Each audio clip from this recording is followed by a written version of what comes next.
Good morning. This is Beaty-Coffey of the Ministry of Uncover No More. I've been saying on my largest YouTube videos that I'm in a great shift, and I am. I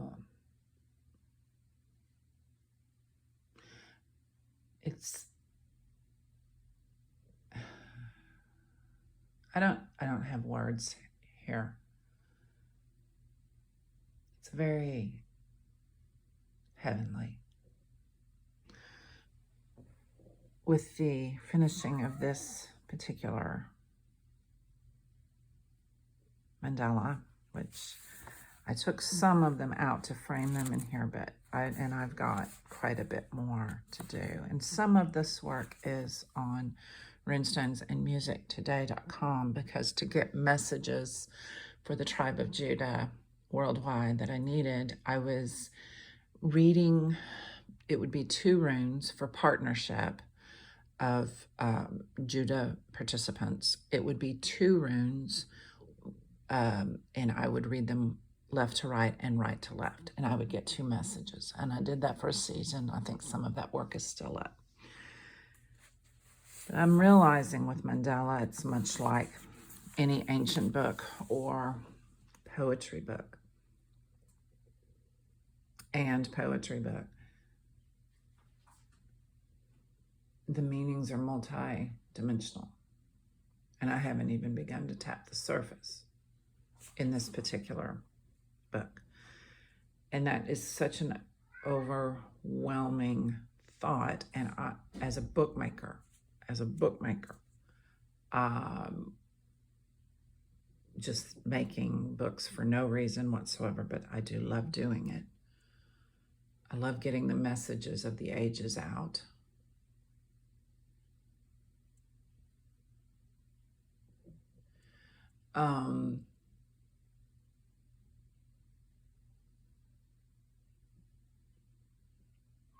You're at the mercy of the books you haven't written yet.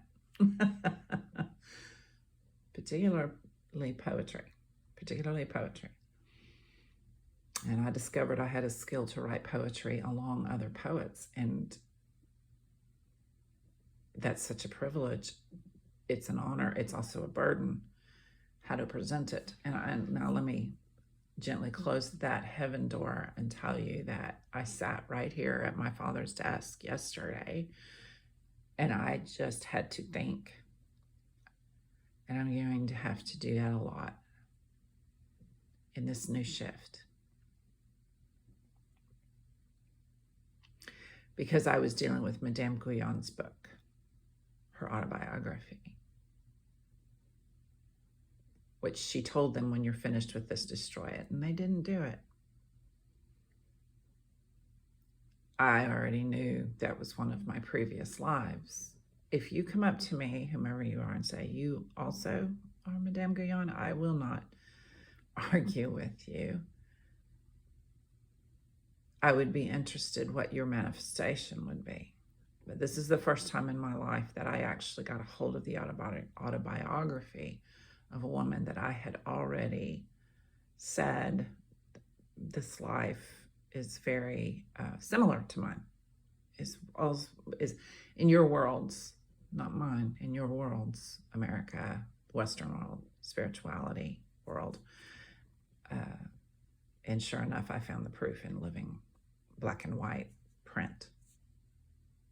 And my stuff, I destroyed my own stuff. Still will have things to destroy before I die.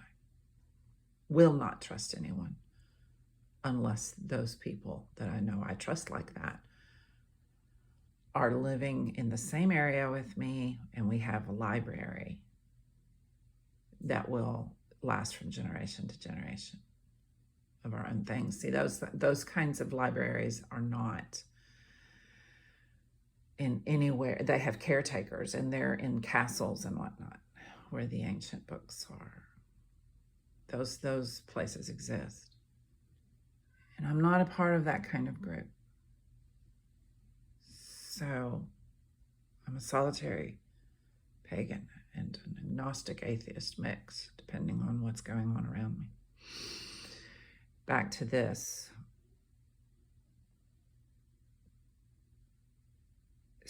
So it's taken me a lot of mistakes in what I was saying to come to an understanding. Let me explain it.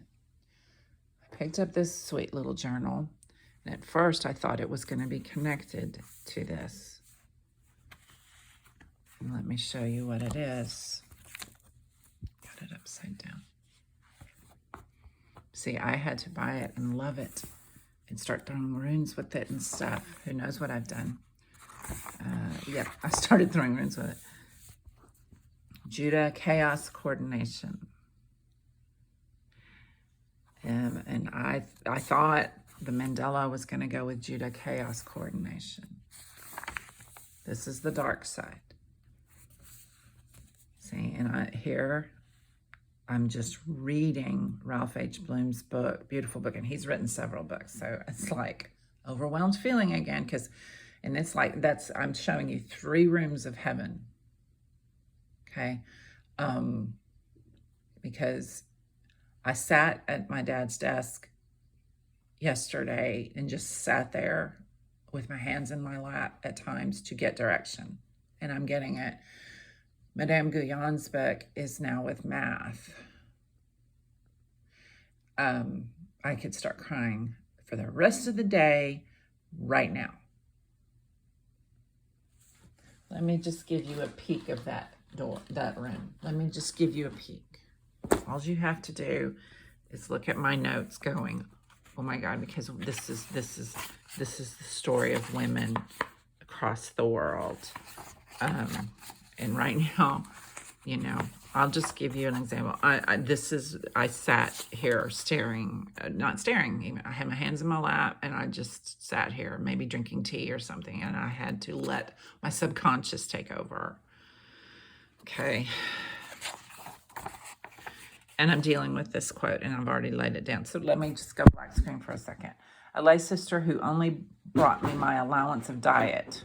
Okay, this is like, you know, the Catholic Church, they had their convents where they took care of kids that the parents sent them to, kind of thing. This is like orphanages. This is this world. Who only brought me my allowance of diet at the set hours immediately went off again. I providentially found a Bible, and having both a fondness for reading and a happy memory, I have the happy memory. We just are happy. Whether we're treated happily or not is not our business, you see. I spent whole days in reading it from morning to night. I learned entirely the historical part, yet I was really very unhappy in this house. I want you to see how kind she was because she's Aries like me. And I just was reading in my astrology book, and Aries is happy countenance. We are. We just keep smiling. And here you're seeing me in another room of heaven say, I choose joy. As I'm reading Ralph H. Bloom's book, is how tightly, beautifully woven my life is. And I could do the same thing with Catherine of Siena because there are similarities in my life with her. But I don't know what month she was born in or anything. For some reason, I have been led to this autobiography. And I have to sit in this room to know how to deal with this. Now listen to why she was very unhappy and get a grip, because this is happening to so many children. I sit here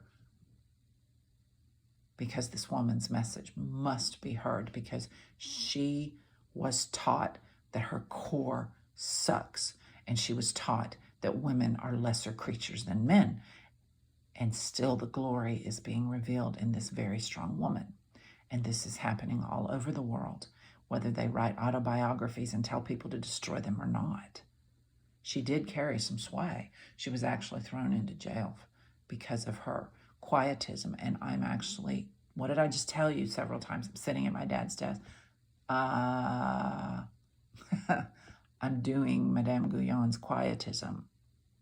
I'm not attacked as much anymore. Literally, that's the truth, but there's still some pockets of it.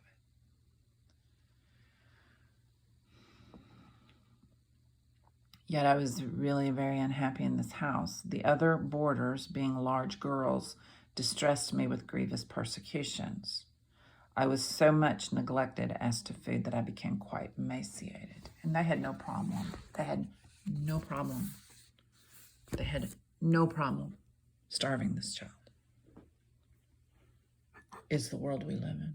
Except for let's throw Ritalin in there, bitches.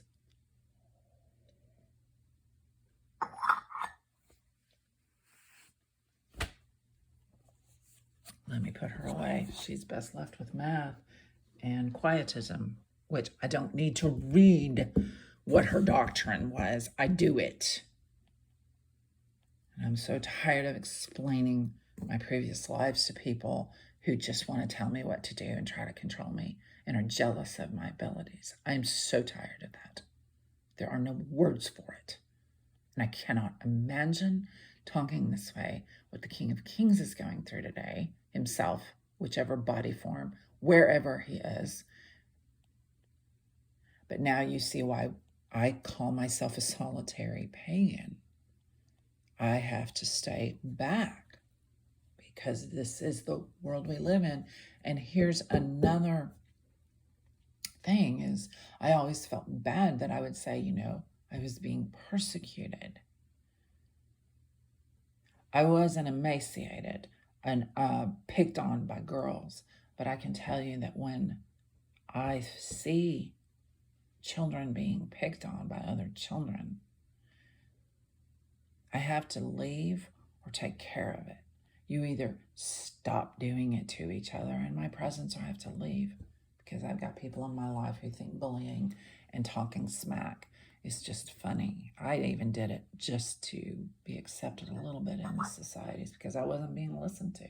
Because women are lesser men to misogynists in this country. And the damage is very real. And so I sit and do quietism. How many hundreds of years later, same woman, second verse. And what I will tell you is it's better now.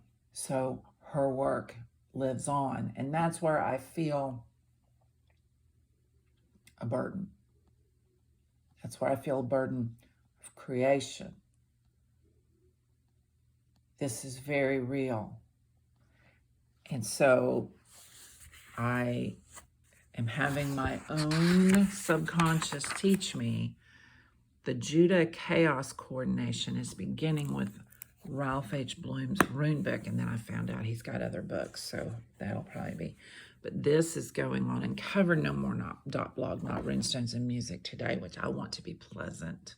And covernomore.blog is anything but pleasant. I've got information up there that makes me weep every day inside.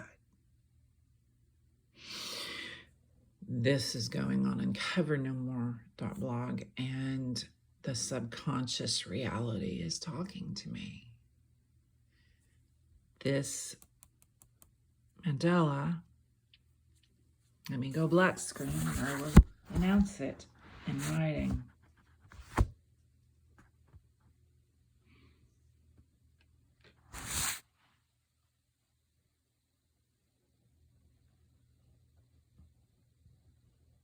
I'm finishing it this morning.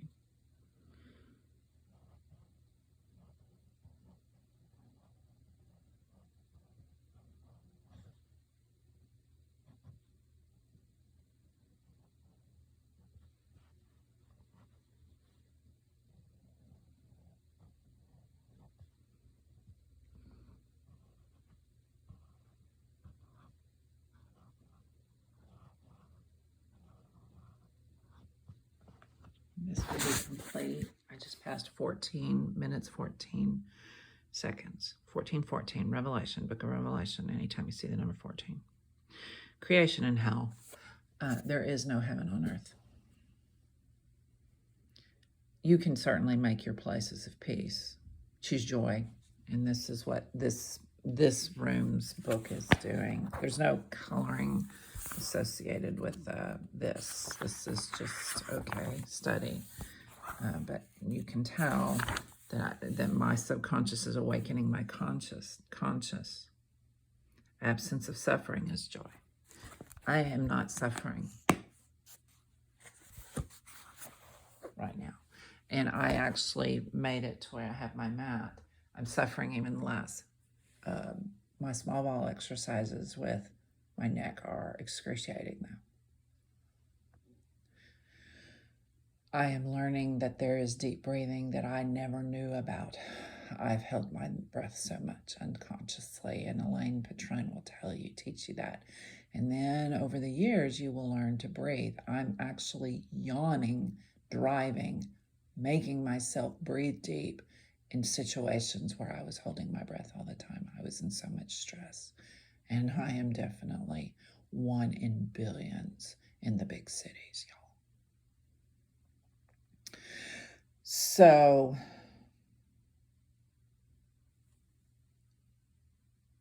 let's time ourselves out of thinking that there's going to be any kind of pot of gold at the end of the rainbow. And let the Christians sell us bullshit so much. It just takes a while for our subconscious to dawn into the conscious thought, okay, it's just hell on earth. And we're the creation experts of the goodness.